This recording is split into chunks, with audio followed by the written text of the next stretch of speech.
Well, the MLB playoffs are underway, and the Texas Rangers might have more of a hand in the mix than you think. We're talking about the 2016 first-round pick of Cole Ragans and his showcase of a postseason debut, and, of course, the trade that helped the Rangers win the World Series with Aroldis Chapman. We'll get all into that and more on the DLLS Rangers Podcast.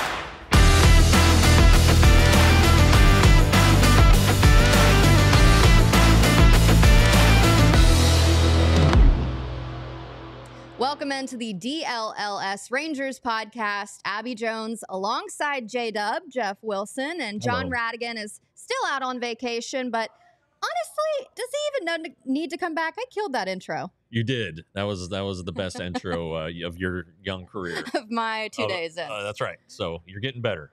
Yeah, we want John back. We do. Yeah. We miss John. Hope he's having fun in Detroit. Yeah. You know, it's his hometown, and going up there for a wedding and take some time with the wife and have a good time. Yeah, you know, I'm years away from being an empty nester, but I'm looking forward to it already.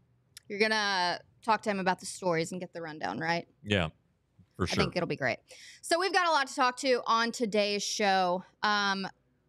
Incredible games yesterday. I know you said you were a little busy, but I got to watch almost all of them, and this is going to be such an exciting postseason. Of course, you wish that the Rangers were in it, but good news, there's a few former Rangers playing for October baseball. There are a lot, actually, of former Rangers playing, and you know, the list, though, because of just the impact it had yesterday, starts with Cole Ragans, and you know, I think I said on yesterday's show how much I liked the guy, and you know, you follow his career.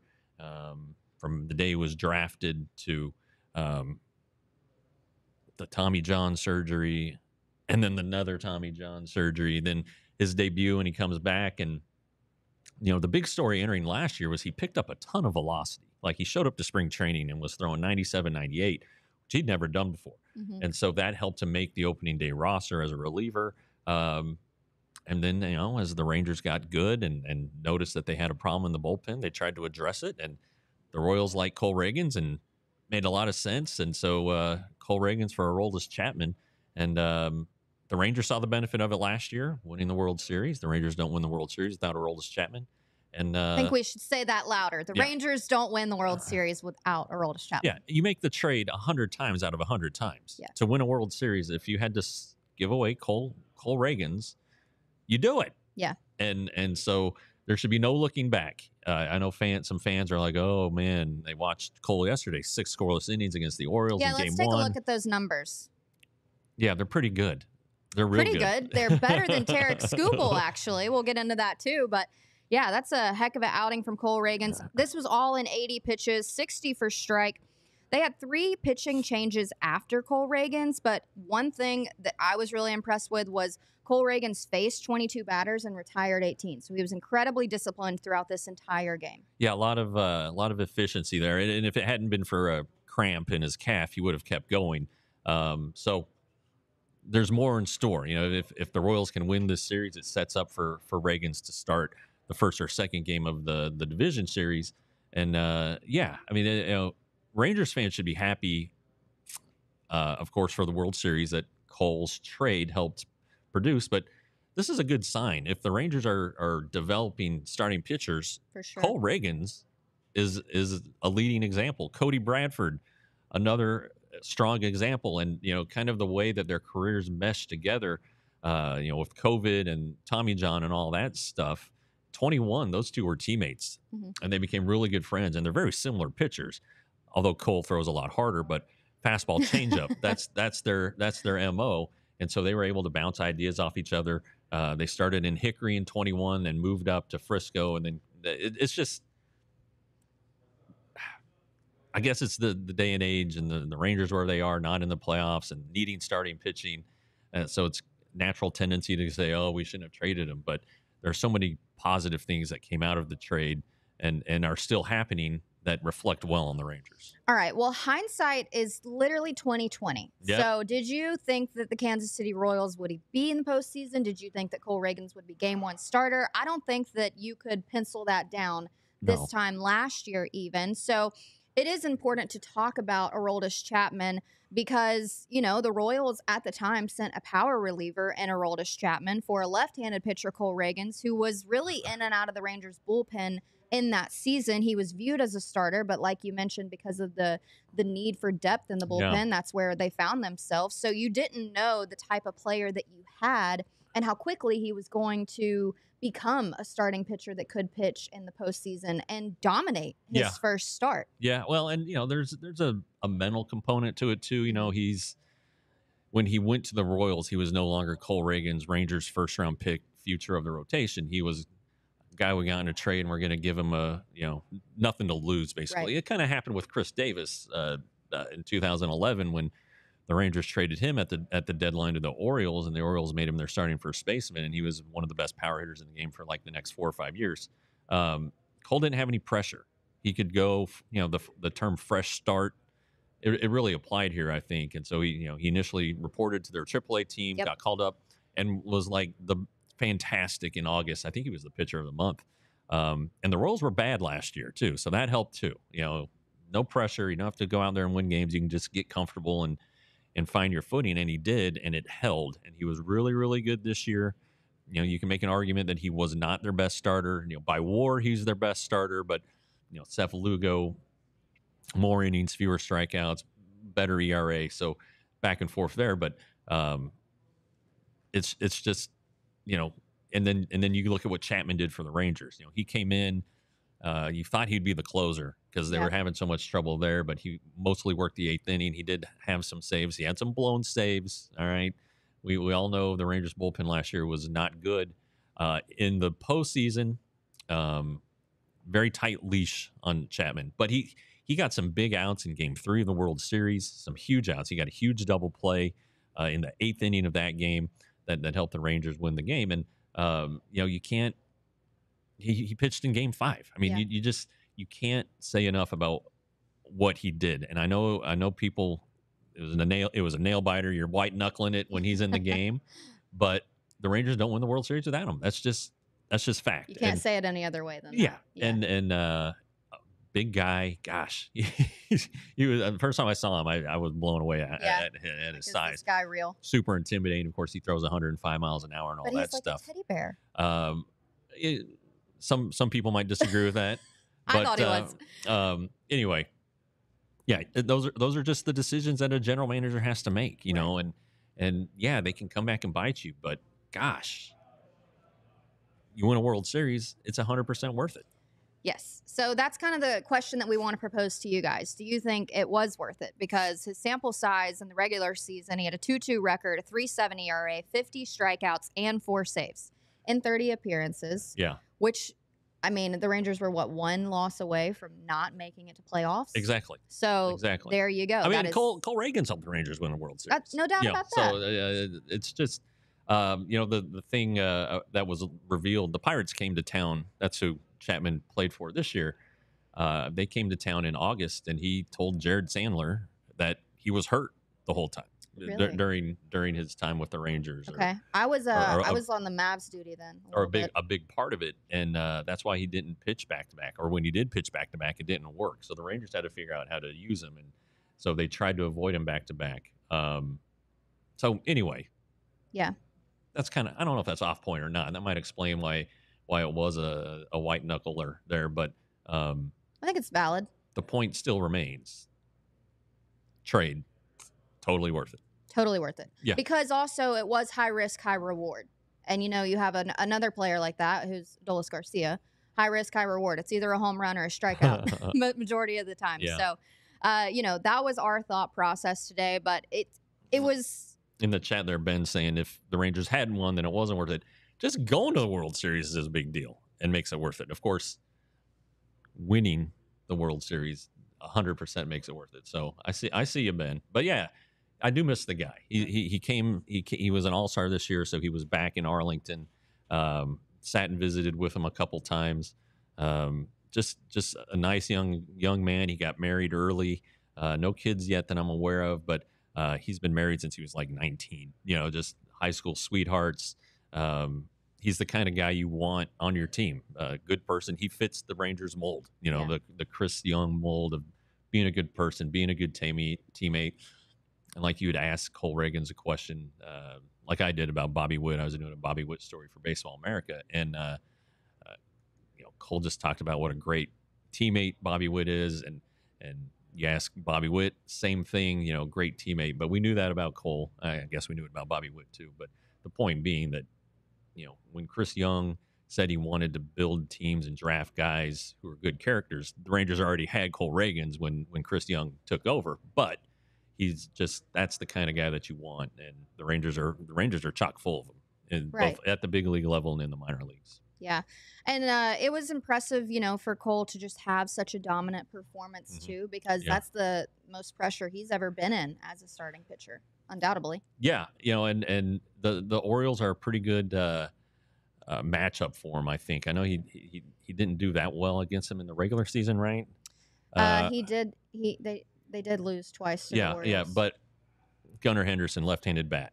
Yeah. He's going to have trouble with Cole Ragans. You probably want to flip Adley Rutschman around, especially at the new Camden Yards with left field pushed back. Same thing with Santander. So, to be able to do that, it was a good matchup. And hard power stuff plays in October.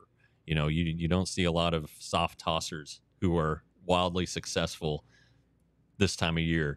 And, as the pro season goes along, you'll see these teams that have the power pitchers like the Phillies with Zach Wheeler, cold weather. Batters do not want to face that stuff. So it's an advantage to have a big, huge arm like that. And Cole Ragans has developed into that. And so, if the Royals can win this series, it'll probably still be warm in Kansas City next week for the DS. But, they'd play the Yankees. You never know what you're going to get in New York this time of year. So be interesting to see. Also, the Orioles continue their losing streak now. They have 9 straight postseason losses, which dates back to 2014. It's the longest active streak in majors. A big problem for them was runners in scoring position. They went 1 for 7 in that scenario, and they were just hitting .224 with runners in scoring position over their last 23 games. So if they don't figure that out soon, they will pack their bags. Yeah, when you have opportunities, you got to take advantage of them. You got to create them. I don't know if they're a team that nobody in baseball anymore really can go out and manufacture a run. It seems like the 85 Cardinals are a thing of bygone era. Get them on, steal a base, move them over, sacrifice fly. That stuff just doesn't seem to happen much anymore. In that ballpark again, a right-handed pitcher, Seth Lugo's right-handed. He's pitching today. Yep. That'll help the Orioles because it's kind of a short porch in right field. Gunnar Henderson and Santander and Rutschman can take their shots at it, but you can't just win with the long ball in the postseason. You really have to be opportunistic, take advantage of mistakes. Just think back to the World Series in last year. I mean, Game 5 was. The Rangers are no hit, dang near perfect game against them for 6 innings, and then a little bleeder to the left side by Corey Seager, another hit, and then a little dribbler up the middle gets through, and the Rangers are ahead. Their next run scores on an error by one of the best defensive center fielders in the game, and then they hit the home run. But it's you got to have a complete offense, and scoring when you have guys in scoring position, you got to get them home. Well, Seth Lugo will make his first career postseason start. He made relief appearances with the Mets in the wild card series, but no pitcher in the American League has faced more batters than Lugo this season. So he's got good looks on everyone that he is going up against. Jackson Holliday was out of the lineup yesterday. Just again, left-handed bat. Yeah, matchup reason. So it's going to be an exciting game there. Seth Lugo and Zach Eflin for Game 2, and stats did show that the first team that takes the game one win typically win the series 80% of the time. So that's our first one. We will get into the Detroit Tigers and the Houston Astros up next.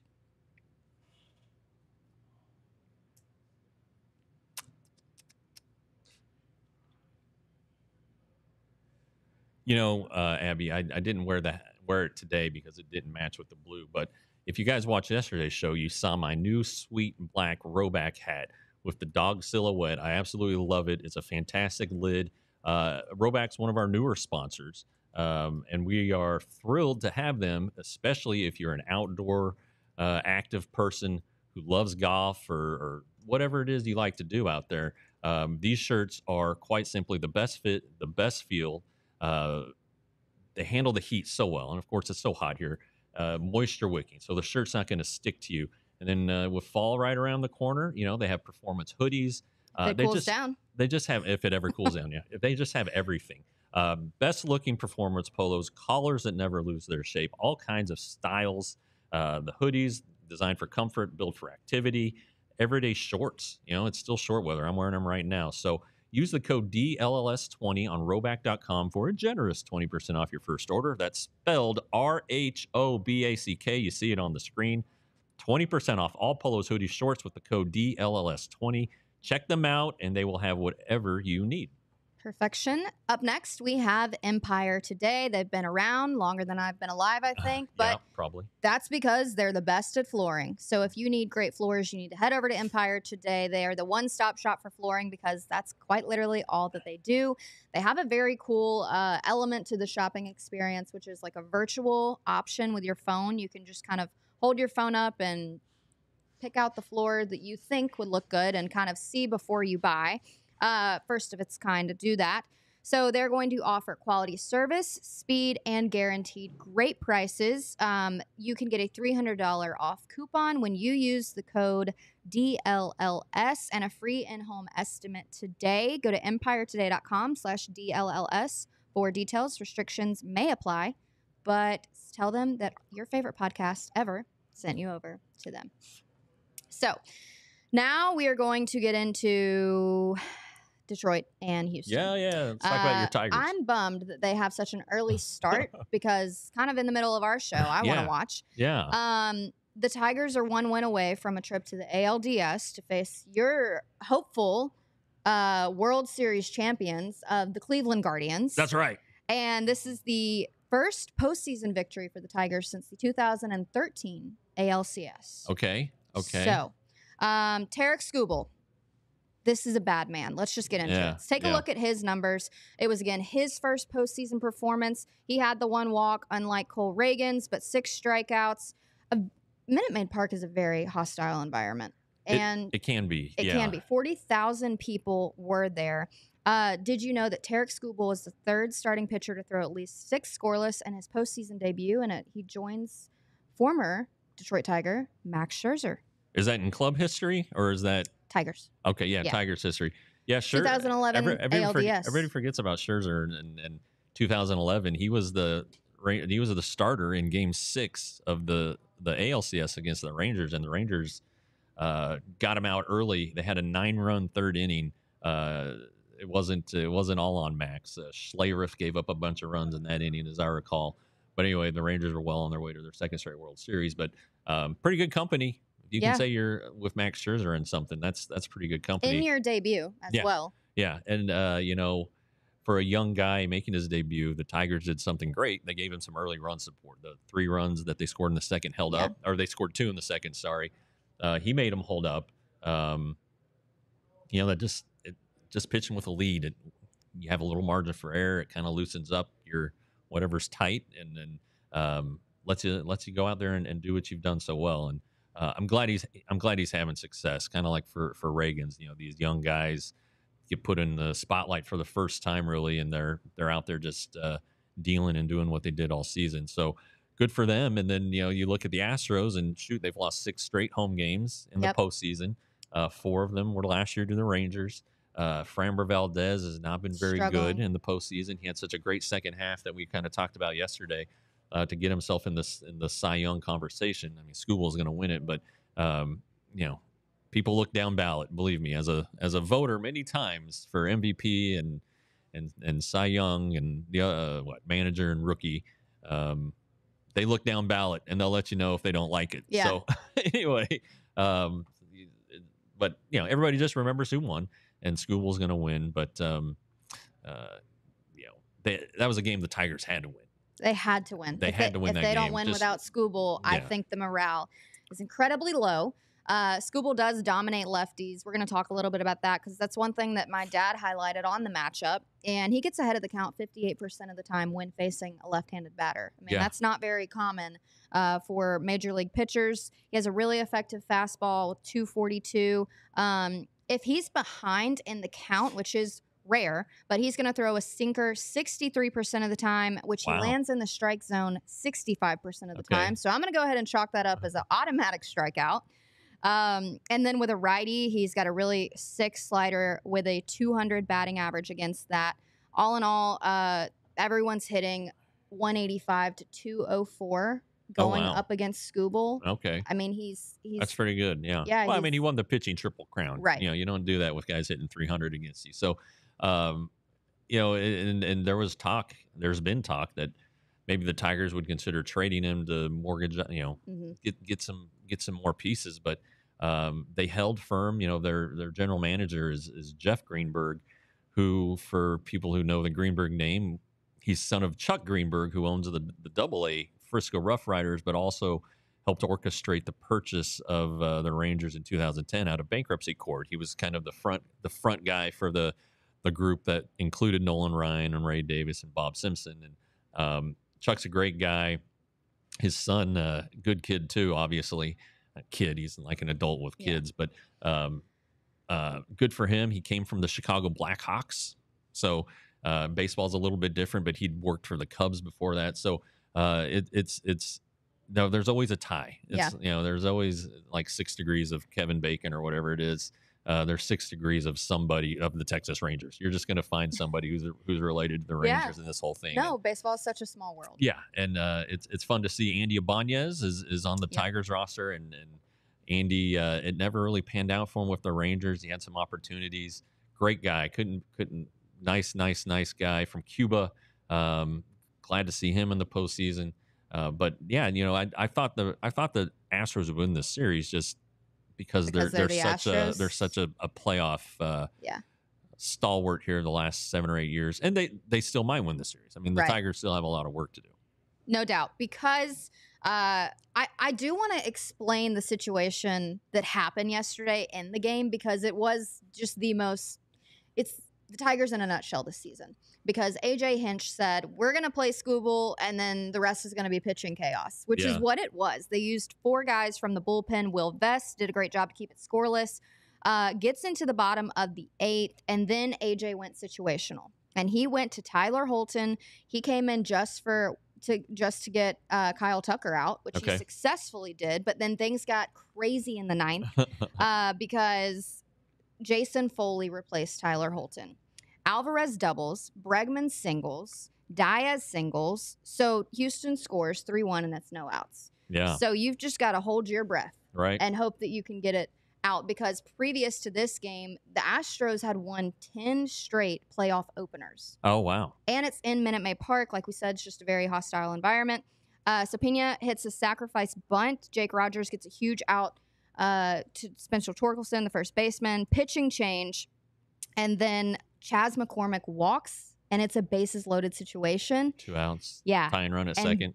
Bo Brisky, not a guy that's been in this situation a lot, but he did deliver at home. Gets out of the nail-biter with bases loaded. Jason Hayward lines out to the first baseman, Spencer Torkelson. And A.J. Hinch, surprisingly enough, hands the Astros their first loss of the playoff opener in the past 10 times. Wow. Yeah. So that's a one for the storybooks. It is. But don't, if you're the Tigers, now you're kind of going with your opener. Horton is starting today's game.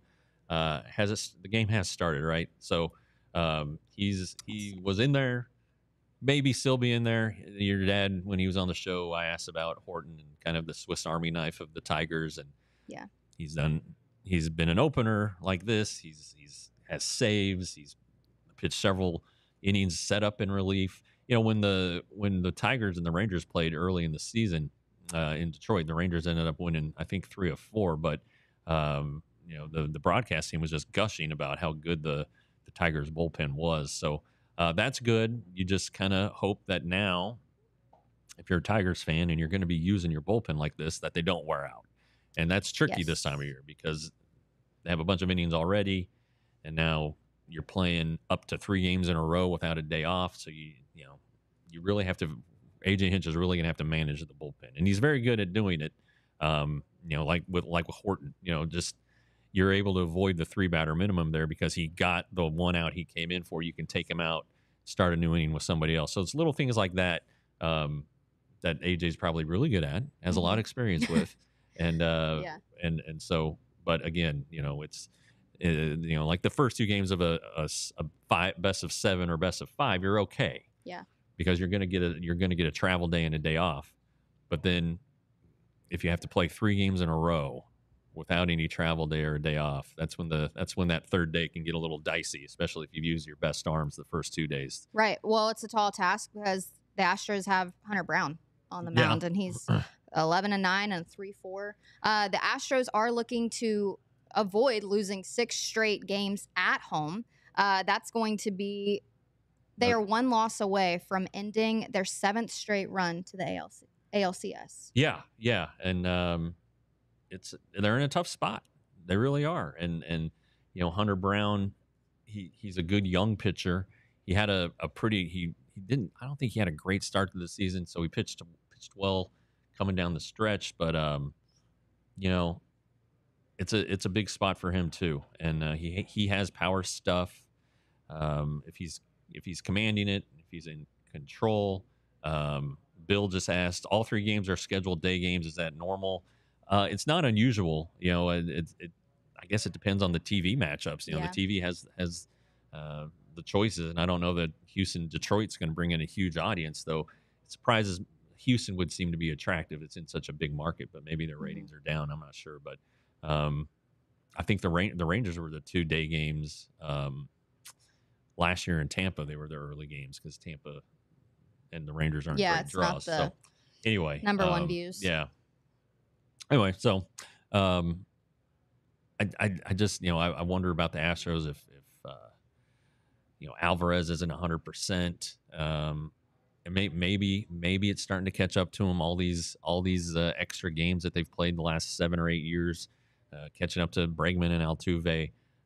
Maybe other teams aren't as intimidated by them. I don't know, but you know, their inability to win at home is huge. That cost them the trip to the World Series last year. They lost all 4 games at home to the Rangers. So something's got to change there. But you never know what happens. 2 more games to go.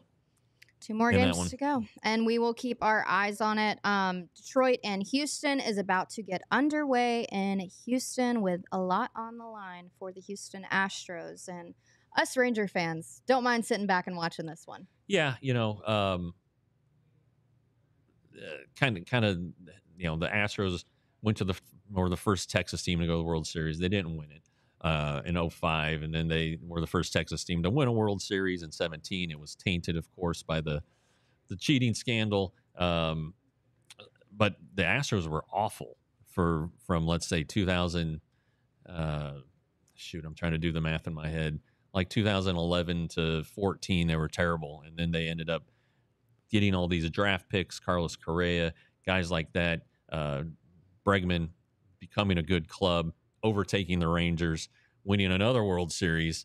And so, you know, it kind of created a rivalry. And really, outside of 2020, which the season doesn't count anyway, the Astros have owned the Rangers, you know. So for the Rangers to win the ALCS last year, I'm sure it was at Minute Maid. Yeah, I'm sure it sits well with Rangers fans, of course, and really ate at Astros fans. But anyway, we'll see what happens next year. But between those 2 teams, but Astros still alive, and again, I just based on the last 8 years, I wouldn't count them out. You can't count them out, no doubt about that. We are going to get into some 2025 starting pitching for the Texas Rangers, and then we're going to talk about Jordan Montgomery and the Diamondbacks and what is happening in Arizona. So Rangers fans, these next two segments are for you. Baseball fans in general, too. Yeah. But stick around.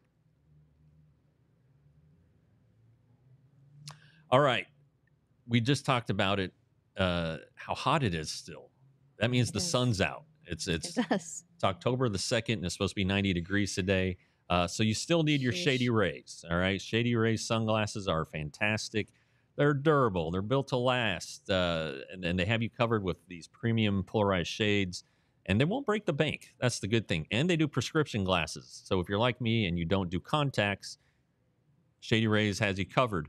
Hundreds of options to choose from. You're bound to find the perfect pair. They even have styles in your favorite team's colors. I'm looking forward to my first pair of Shady Rays.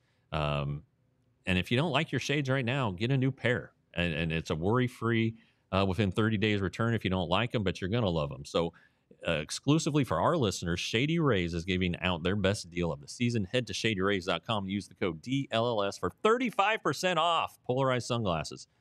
Try for yourself. The shades rated 5 stars by over 300,000 people. That's a lot of people.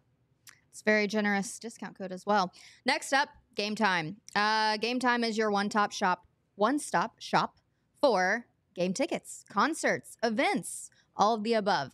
It is 100% my go-to. I live near downtown, so if there's ever something happening at the AAC and I happen to get an off night, which is rare, I will treat myself and take myself to a concert. You can get great deals. They also have a money-back guarantee. If anything were to happen to the concert that you're wanting to go to, you can get a panoramic view of your seat, and you can check out where you're going to be before you even go, so you can make sure, hey, it's worth this $80 that I'm spending.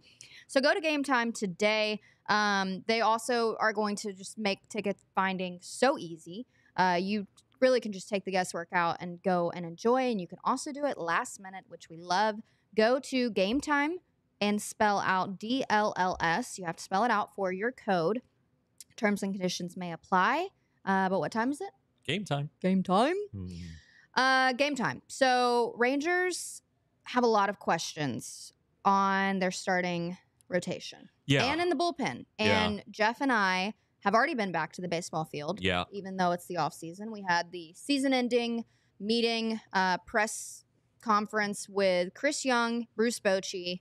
Chris Young stated bullpen was an area that they wanted to address. We'll get into that. Let's start with Nathan Eovaldi.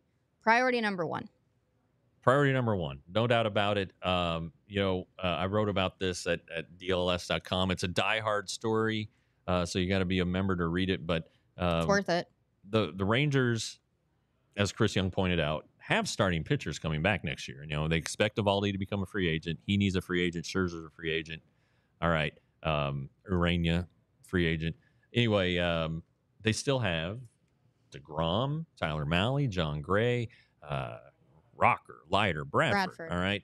The problem is that those guys haven't pitched more than like 100 innings either ever or for a long, long, long time. Yeah. So the Rangers aren't just going to let these guys, turn them loose.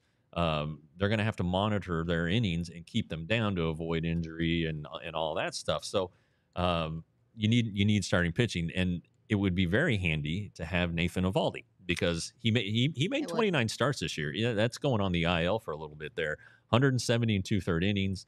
Our guy Andrew Heaney, 31 starts, 160 innings. That's really hard to replace. And a team you have to have, and we just talked about the Tigers and their mix mash of pitching. You need to have a couple guys that you can count on to post up every fifth day and eat some innings. And you don't just want an innings eater, a guy who's going to go out there and have a 5 ERA. You need quality innings. And so Nathan Eovaldi is at the top of the list. The Rangers are going to have a lot of money coming off the books, including his salary. There's going to be money there. I know the TV deal, I wrote about that too, is kind of hanging over the team. Whether Ray Davis will supplement what TV money they don't get and keep the payroll competitive and like a major market team. Eovaldi's going to get some money, no doubt about it. I don't think it's going to be too much for the Rangers to not at least make it to the point where if he has a higher offer somewhere else, is the money close enough to make up for like the convenience of his family being in Houston, be able to come up real quick and see him in the summertime, or him being able to go down there on an off day, things like that. These guys are, dads and husbands also, and want to see their families, and it might be a little bit harder if, let's say, the Yankees offer him that kind of money, and of course he played in New York earlier in his career, but Boston too. My point being, the Rangers, I think, have a geographical advantage here, and maybe if the money doesn't match up, that'll give them still the opportunity to re-sign him. But he wants to be back. The Rangers want him back. They need him back. They also mentioned, Chris Young mentioned re-signing Andrew Heaney, and if Heaney can come out and do what he did this year, this is the first time he's done it. That's the thing. There's more of a track record with Eovaldi, but I would say if Eovaldi goes elsewhere, then they would turn their attention to Heaney, and there are other free agents out there. Corbin Burns is a free agent, but I don't know that the Rangers are going to be able to play for that that level of player. I agree, but still, you never know. And then trades, lots of ways to get pitching. But the point is, the Rangers they have a shortfall of innings with what they have coming back guaranteed next year, and they need to supplement that. And the best way to do it is plug in one guy at the top of your rotation and just let him go. So Nathan Eovaldi is priority number 1, 12-8 with a 3.8 ERA. We know how good Nathan Eovaldi is. That's not up to question. It is interesting. Andrew Heaney made more starts than Evo. But Eovaldi went on the injured list too. Yeah. Right. But I was just saying he had less starts. Yeah. So Nathan Eovaldi, I guess my question is, what would be his factor? Because to me, the Rangers are the right choice. Andrew Heaney, sorry, Nathan, I don't know why I keep saying Andrew. Evo has made $79 million. He's played for 13 years. Yeah. He's played with the Yankees. He's played with the Red Sox. He's played with the Dodgers.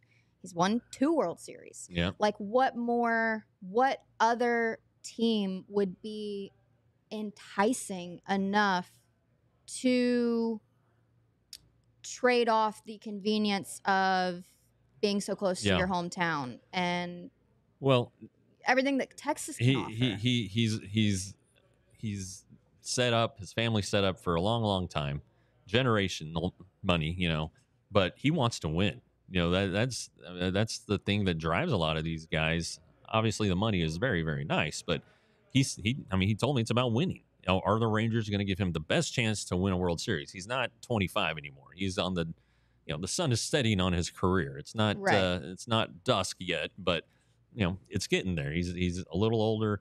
So maybe that affects how long of a deal he gets, which also helps play to the Rangers' advantage.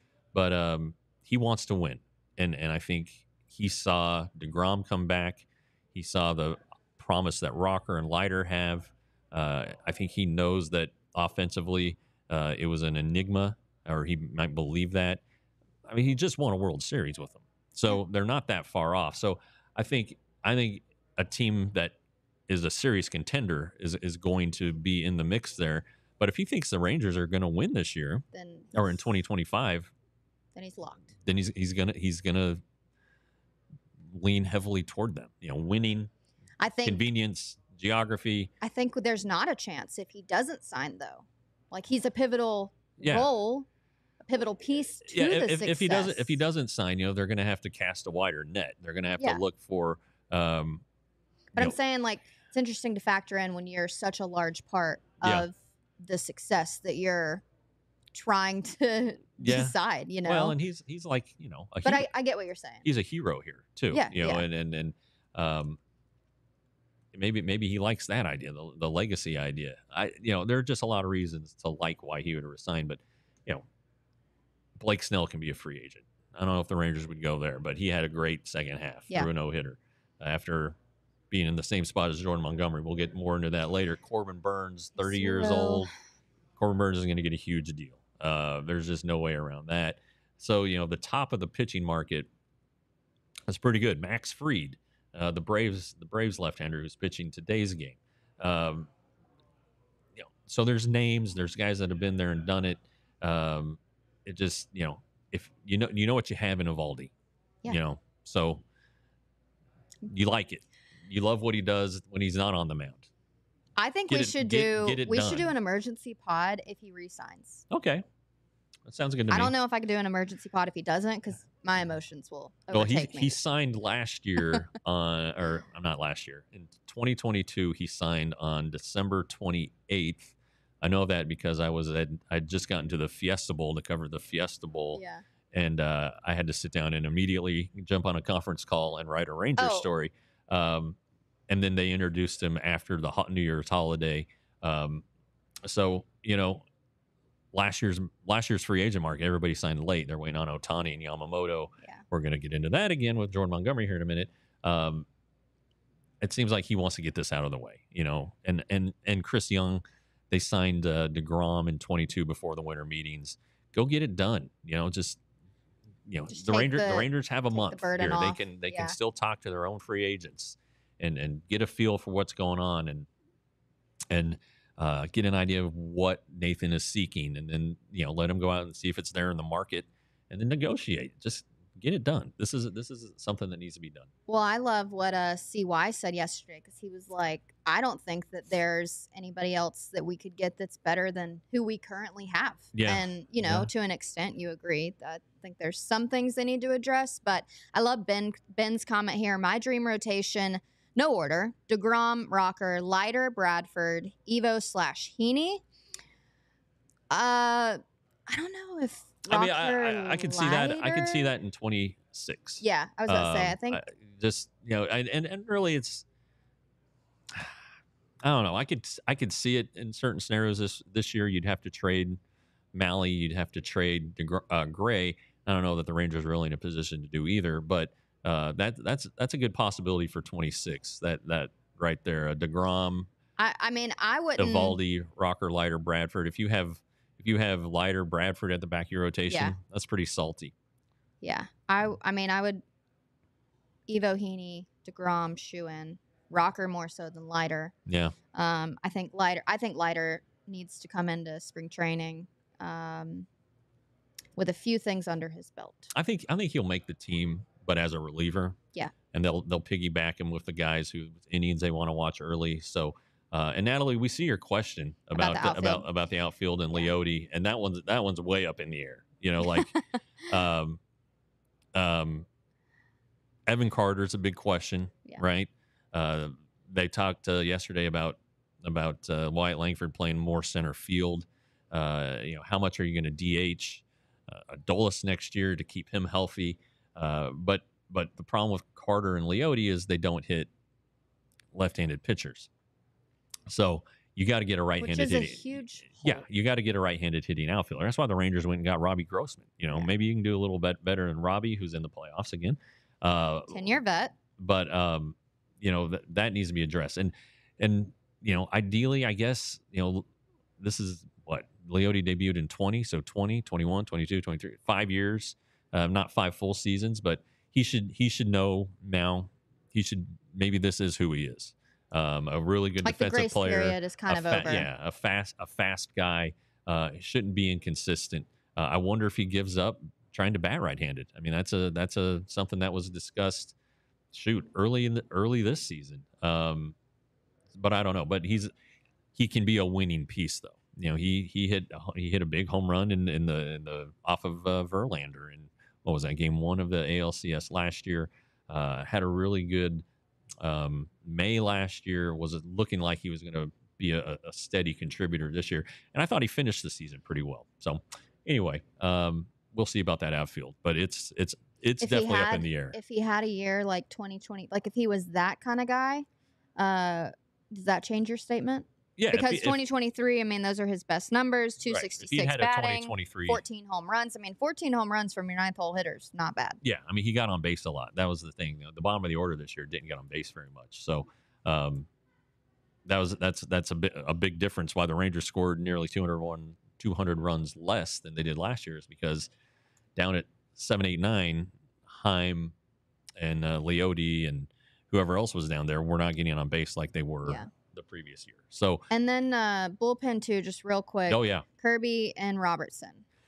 I mean, if they want to pitch again, you got to re-sign him. Obviously, Kirby is young enough. I think Robertson is maybe on has his way retirement out. on his mind a little bit more. But after this year, 99 strikeouts, again, for him, it would be winning. He's his own agent, which is interesting. So you don't have to Alabama boy got to do some negotiations. have a Scott Bohr situation. Kirby Yates can probably get a 2-year deal. He only made $4.5 million this year. Yeah, I saw that. He's going to double his salary. But if you can get him for 9 or 10, and you're going to get that Kirby Yates, yeah, you do it. Yeah, Kirby, a 1.17 ERA. Crazy. Definitely lowest in his career. His second lowest was 1.19, and that was in 2019. Yeah, well, he was the best closer in baseball that year. Well, he's pretty darn close. I'll say this to Ben about his dream rotation. I think you would like to have Roki Sasaki in there. Just saying, and he's a wild card too. If he gets posted this year, that changes a lot of stuff. Agreed.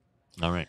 Well, we've got a little bit of, I don't even know, just Jordan Montgomery. Oh and my gosh! the Diamondbacks. It's a big situation, so we will be talking about that up next.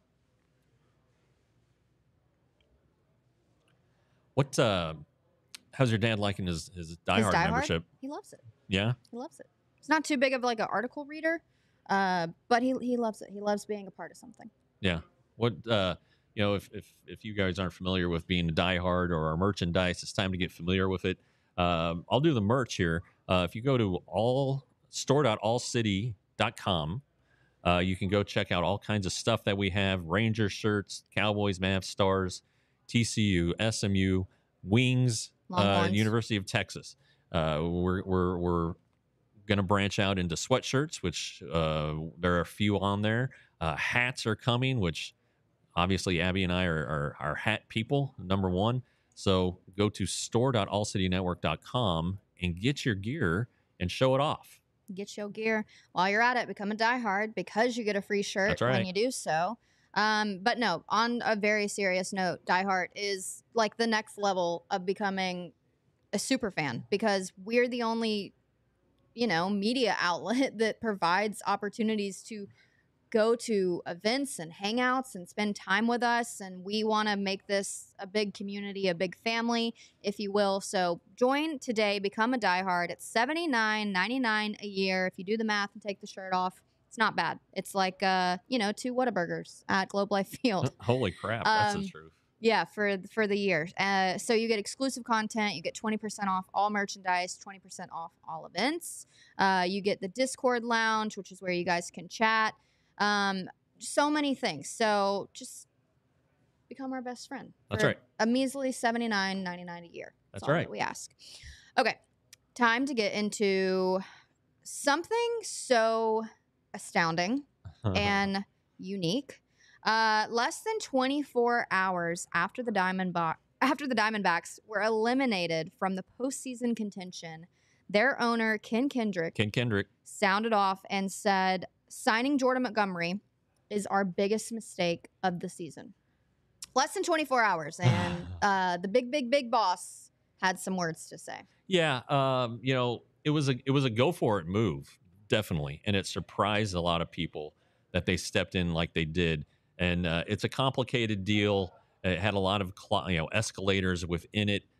Jordan didn't get to the top escalator; would have made it worth his contract worth $25 million, 22.5 though for next year. Now he can opt out, and maybe he can get more total money. He's not going to get $22 million a year, and he didn't have like a great season, so I don't know that that big offer was there. Ken Kendrick may be eating some more money, but it's unusual for an owner to come out and say it. And I think it was his way of trying to take some heat off of the coaching staff and the general manager, because he's the one who pushed the move and really wanted to get it done, thought it would get him over the top. And honestly, if Jordan Montgomery had signed in the offseason like everybody else, or he thought he would, and had a full spring training, he would have been fine. But he was one of the Boris Four, one of the guys who last 4 big free agents who was on the market forever and ever.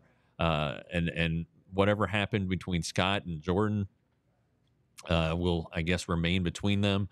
But it was pretty clear that Jordan wasn't happy because he fired Scott Boras very quickly after the deal was signed. And it came up a couple times during the season.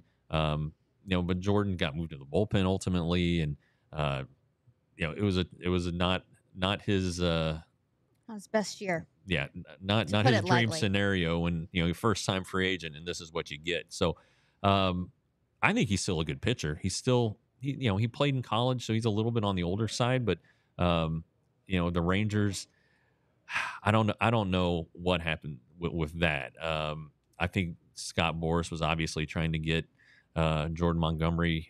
Yeah, the deal was Aaron Nola. That was the comp that Scott Boras was using, and Aaron Nola signed early in the offseason, re-signed with the Phillies for $175 million. Well, Scott Boras said, well, Jordan Montgomery has a better career ERA than Aaron Nolan, so Jordan Montgomery needs $175 million. And there were no takers, and it was a weird market, like I mentioned, with Ohtani, that sweepstakes, kind of slowing things down, and then Yamamoto coming over from Japan, and that slowing things down. And so I'm not sure what happened if teams didn't want to pay the market rate, which was exceedingly high, or if they just don't think that Jordan Montgomery is worth that kind of money. And he's definitely not worth Ohtani and Yamamoto money, although the jury is still out on Yamamoto. But it comes down to value and what do you think you're getting per year and all that stuff. Anyway, yeah, but for an owner to come out and say that, it's shocking in this day and age. You never hear from owners. We rarely hear from owners. It takes a special situation to hear from them, and here he pops on the radio and says it. And just with everything that happened in Oakland recently and how you didn't get a peep out of Mr. Fisher, and then on this side of things, I mean, it's, the tale of two ends. Yeah, kind of weird. Our the Rangers owners, when I took over the beat, Tom Hicks was the guy, the owner, and he gave me his phone number, call me anytime, all this stuff, and maybe Jerry Jones and Mark Cuban having an impact on that because they're accessible as owners, but once it became Ray Davis and Bob Simpson and Neil Liebman, radio silence from ownership, and it's a shame because you ended up seeing John Daniels take a lot of bullets for ownership's decisions to not expand the payroll or go cheap, and even Chris Young and John Daniels have a boss. I mean they were the head of the JD was the head of baseball ops. Chris Young is now, but they have somebody they have to answer to, and it's Ray Davis, and it's a shame that Ray Davis isn't accountable enough to take a bullet for these guys. Yeah. If the payroll comes in low, why does Chris Young have to explain that? Why doesn't the guy who sets the budget do that? So Valid. that's but that's just kind of the nature of the business now. A lot of owners just don't talk, and okay, that's fine. Like John Daniels, here's an example. John Daniels got an extension. His last extension, multi-year deal, and everything's going good. He had to announce his own extension and host his own conference call without any comment from Ray Davis. So it was just kind of that's a little over the top. And Ray doesn't like talking to the media. I asked him a question yesterday. He gave me a one-word answer, and we're fairly friendly. It's not his cup of tea. Yeah, it's not, and it's a shame because he has things to say. He's the guy who's in charge of everything, but it just isn't going to happen. So, I guess the opposite of that is your owner says something like this King Kendrick said about Jordan Montgomery, and you have to write 2 or 3 stories about it. So you can't have your cake and eat it too, I guess. But I wish that Rangers ownership spoke to the media more. But general manager Mike Hazen said similar sentiment, not as brutal, but similar. It was a collaborative process that didn't get the desired results. We talked about hindsight with Cole Ragans. Well, how about hindsight with Jordan Montgomery? Because I remember Rangers fans being livid that they did not re-sign him, and you just want to say thank God. He had the worst or the highest ERA of his entire career, 6.23. Yeah, that's a big number. 6.23. Yeah. 117 innings pitched, 81 earned runs, 14 home runs.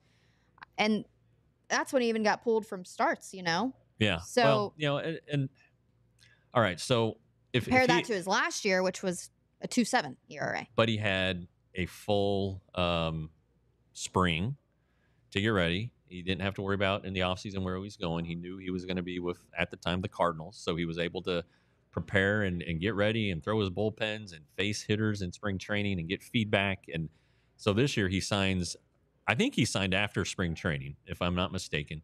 And then it's a rush job. It's like, okay, he's been throwing, let's say he'd been throwing 80 pitch bullpen sessions to college hitters. Okay, great.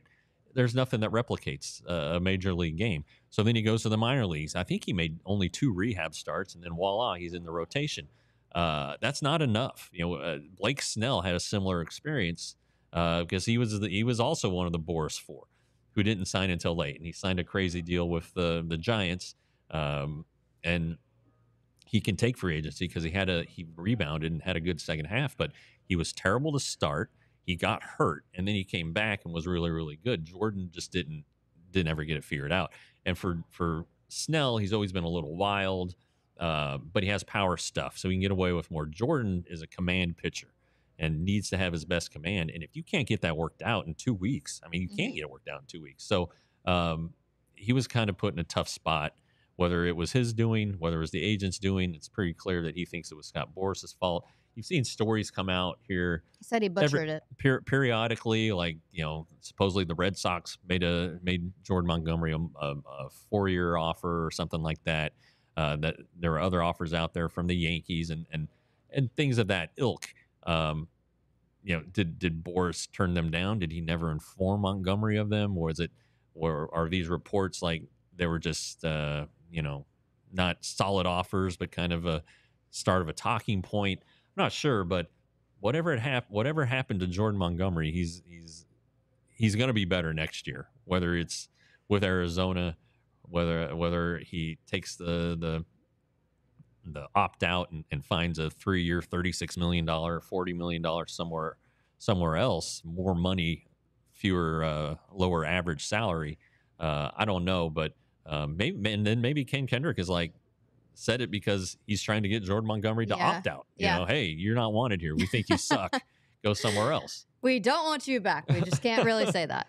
No, it's insane. And I'm happy it's not the Rangers' problem right now. Another thing to consider for today is, will this be Alex Bregman's final game in the Astros uniform? And also Justin Verlander, will they even get to see him pitch again? Yeah,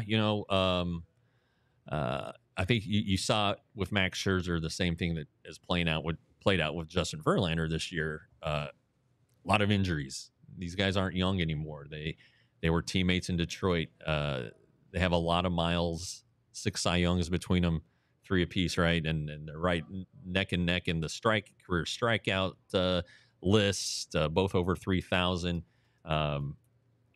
Greats of their game and greats of their era, but what was it? Father Time is undefeated. It catches up with everybody. And Verlander's a year older. You might be seeing that right now, and go enjoy. If they want to keep pitching, great. I think they have to lower their expectations of what they're going to get. Right. I'm sure they have high expectations. We know Max is confident that next year he's going to go out and kick ass and be one of the best pitchers in the game. And he was pretty good. How many starts do you think Max Scherzer can make next year? I don't know. He made 9 this year. I know 9, and they weren't bad. They're not bad. You go look at his numbers, pretty good. But I don't know. You gamble on the guy, but it's just a 1-year gamble. He wasn't mentioned yesterday at the Rangers press conference. Now, whether that's because there wasn't a direct question about Max, or whether it was because they've already made their decision mentally in their own mind. His name did not come up, like at all. But and then the Bregman thing is really big. He's been a cornerstone of that team, and was one of their high draft picks. There's actually a Rangers connection there. The year before, the Astros were unable to sign their first round pick, so they got a bonus pick and it came right before the Rangers picked. And the Rangers really liked Alex Bregman, but instead they ended up with Dylan Tate, who they traded the next year and is now a reliever for, I don't know, I think the Blue Jays or the Orioles. I don't remember. Well, this is interesting with Alex Bregman because he and Altuve are the longest tenured position players with the Astros. And so Altuve, before this homestand, Altuve pleaded with the franchise to make re-signing Bregman a priority. Yeah. So, to have a teammate go to bat for you like that, quite literally, it's interesting. But what a good episode today. It was good, yeah. We do miss you, Rads, though, if you're watching, but probably not. You're enjoying a vacation. That's right. All right, well, we will have a lot more coming to you tomorrow. We're going to be talking about the postseason all off-season long, and we're going to get into so much off-season Rangers coverage and winter meetings. So be sure to tune into the DLLS Rangers Podcast. Thanks for watching. We all silly like the mayor.